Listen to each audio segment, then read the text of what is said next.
ஏழு கன்னிமார்களும் கைலாய பரமசிவனுக்கு மலரும் ஜலமும் எடுத்து வந்தார் மங்கையரும் 7 பேரும். மலரும் ஜலமும் எடுத்து வந்தார் மங்கையரும் 7 பேரும். சிவலிங்க பூஜை செய்ய வாராராம் அந்த 7 பேரும்.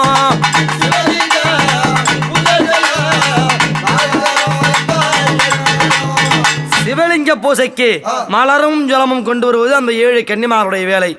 இந்த கதை இப்படி இருக்க பார்த்தார் பௌத்த மகாரிஷி. ஆமாம், பௌத்த ரிஷி என்று சொல்லக்கூடிய, அதாவது கைலாய பரமசிவன், எம்பெருமான் நாராயணன், பிரம்மதேவன், இப்படிப்பட்ட தேவாதி தேவர்களை எல்லாம் வணங்கி அவர்களை வரம் வாங்கியிருக்கின்றார். கொடிய தவம் செய்து வரமெல்லாம் பெற்றிருக்கின்றார்.